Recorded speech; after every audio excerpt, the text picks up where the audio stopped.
Hello नमस्कार दोस्तों, YouTube channel पर आपका स्वागत है। दोस्तों आज हम करने वाले एआईबी में आने वाले इंपॉर्टेंट एमसीक्यू क्वेश्चन सोल्व। सबसे पहला क्वेश्चन है यहाँ पे, the Indian contract act 1872 became operative from the date of. भारतीय संविधान अधिनियम 1872 लागू हुआ तब। भारतीय संविधान अधिनियम जो इंडियन कॉन्ट्रैक्ट एक्ट है वो कब लागू हुआ तब।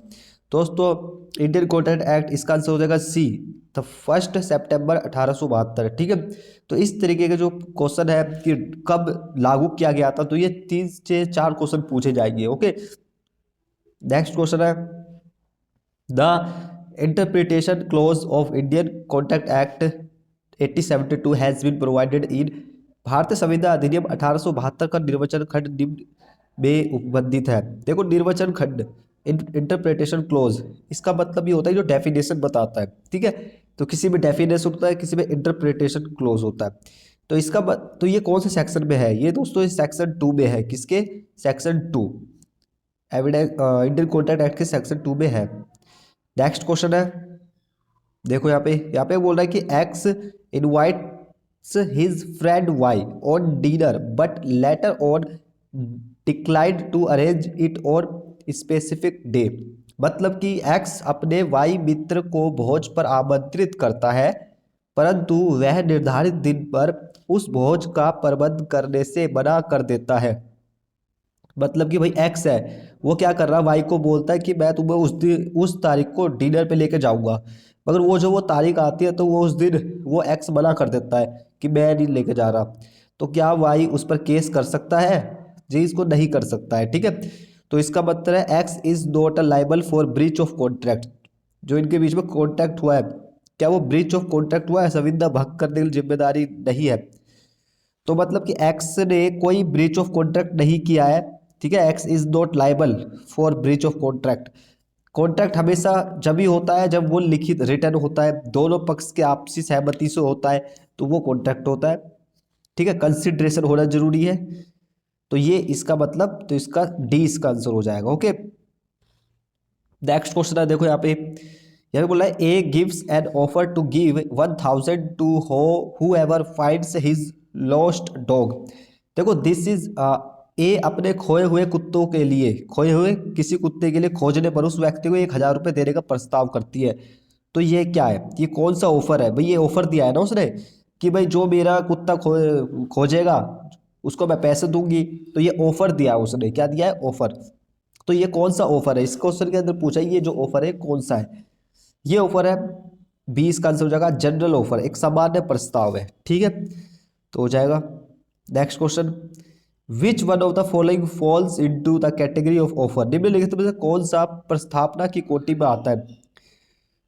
प्रस्थापना की कोटि में आता है। जो ऑफर होता है, ये जो प्रस्थापना होता है, ऑफर प्रोमिस जो होता है, तो ये सेक्शन 2A में डिफाइन किया गया है। ओके, तो ये बोल रहा है कि इसमें से ऑफर किसको माना जाएगा। यहाँ पर इसका आंसर मैं डायरेक्ट बताता हूँ। ए इसका आंसर है announcement of reward to public, जनता को पुरस्कार की घोषणा करना। तो ये ऑफर दिया जा रहा है, क्या दिया रहा है? ऑफर, पुरस्कार की घोषणा की गई है, तो ये ऑफर है। तो एडवर्टाइजमेंट करना, तो ये ऑफर थोड़ी ना है। तो इस तरीके से ए इसका आंसर हो जाएगा। Next question, a counter offer is, प्रति प्रस्ताव क्या है? काउंटर ऑफर जो होता है वो है, काउंटर ऑफर क्या है दोस्तों? इसका आंसर हो जाएगा सी, अ रिजेक्शन ऑफ द ऑफर्स, प्रस्ताव की अस्वीकृति, उसको हम काउंटर ऑफर बोलते हैं। मतलब कि भाई किसी ने ऑफर दिया, किसी ने ऑफर दिया ये काम करने का, वो इसको रिजेक्ट रिजेक्ट कर देता सामने वाला, तो उसको अ काउंटर ऑफ ऑफर बोलते हैं। ठीक है, next question, which of the terminology use to describe a situation when two parties make identical offers to each other in ignorance of each other's offer. मतलब कि यदि दो पक्षकार एक समान प्रस्ताव एक दूसरे की अज्ञानता में दे, तो इसे क्या कहा जाएगा? इसको हम बोलेंगे दोस्तों, इसका आंसर हो जाएगा क्रॉस ऑफर हो सकता है। ठीक है, तो इसका आंसर क्रॉस ऑफर। अब अज्ञानता में दोनों पक्षकारों ने मतलब कंसिडरेशन करा है भाई, जैसे भाई ए है, ए को गाड़ी लेनी है, ठीक है, बी से गाड़ी खरीदेगा। बी के पास क्या है? बी के पास मान लो अल्टो है, एक अल्टो है और एक कौन सी गाड़ी है, एक अल्टो गाड़ी है और एक क्या है, एक स्विफ्ट गाड़ी है। तो एक के दिमाग में आता है कि मैं अल्टो गाड़ी खरीदूंगा, बी को ये लगता है कि वो स्विफ्ट गाड़ी ले रहा है, क्या ले रहा है, स्विफ्ट गाड़ी। तो कंसिडरेशन है मतलब अज्ञानता है, कॉन्ट्रैक्ट इन्होंने किया है मगर एक अज्ञानता, कार ही लेनी है, कौन सी गाड़ी लेनी है, कोई इसको कंसिडरेशन नहीं किया है, एक अच्छे तरीके से वो करा है, अभी ज्ञानता नहीं है। तो इसको क्रॉस ऑफर बोल सकते हैं, क्या बोल सकते हैं, क्रॉस ऑफर।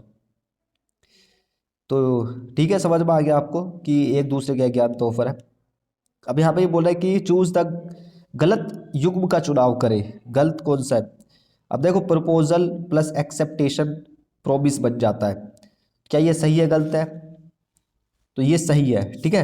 प्रोपोजल और एक्सेप्ट होता है वो प्रोमिस बन जाता है, प्रोमिस और कंसिडरेशन एक एग्रीमेंट बन जाता है, ठीक है। वचन और प्रतिफल एक करार बन जाता है, और एग्रीमेंट और एनफोर्सिबिलिटी एक कॉन्ट्रैक्ट बन जाता है, करार और परिवर्तनीय संविदा बन जाता है, मगर प्रपोजल और कंसिडरेशन एक्नोलेज नहीं बनता है। तो डी इसका आंसर है, ये गलत है, बाकी ये सही है, ठीक है।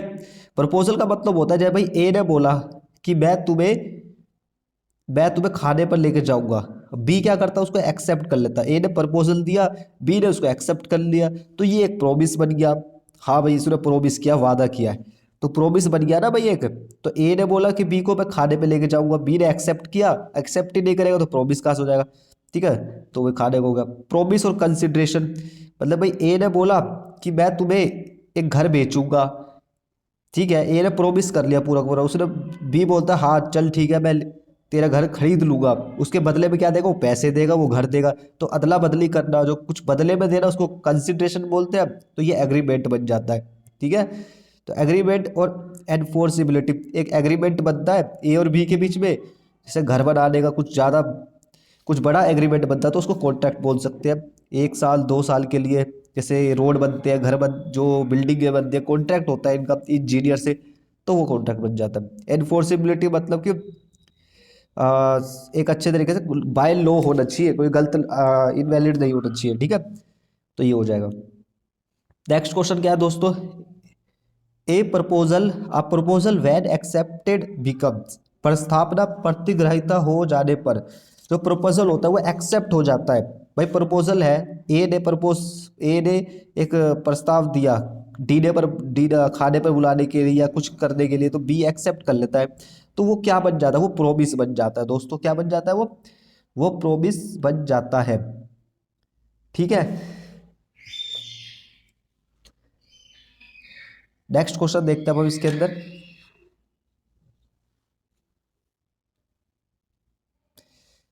विच of the following is not necessary for an contract, निम्नलिखित में से कौन संविदा के लिए आवश्यक नहीं है, ठीक है।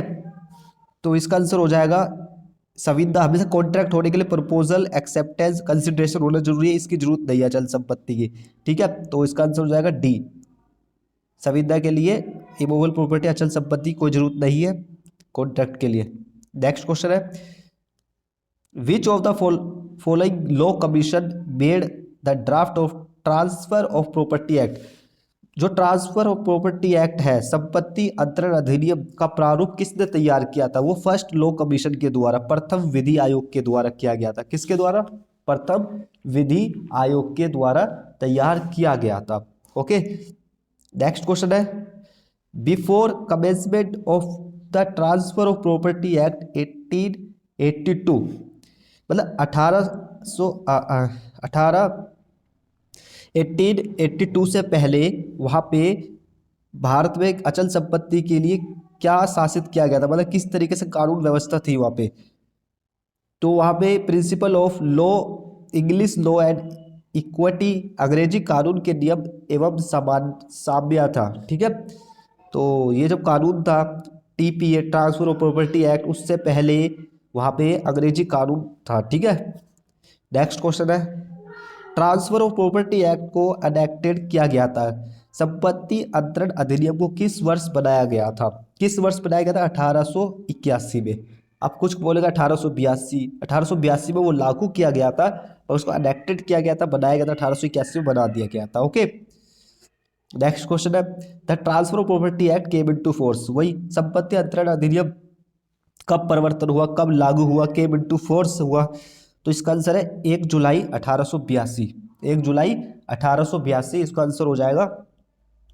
Next question, chapter second of TPA, transfer of property act का चैप्टर सेकेंड संपत्ति अधिनियम का अध्याय 2 किस पर प्रभावित नहीं होता है? भाई किस पर प्रभावित नहीं होता है? मुस्लिम लॉ पर। किस पर? मुस्लिम लॉ पर प्रभावित नहीं होता है। ठीक है, तो आई होप दोस्तों आपको ये क्वेश्चन समझ में आ गए होंगे। अगर आपको और एमसीक्यू चाहिए कमेंट बॉक्स में लिखिए कौन से सब्जेक्ट के चाहिए, आपको मिल जाएंगे। और आप किसी चीज़ की तैयारी कर रहे हो, जुडिसी की तैयारी कर रहे हो, उसके भी एमसीक्यू आपको मिल जाएंगे। ठीक है, मिलते हैं नेक्स्ट वीडियो में। धन्यवाद।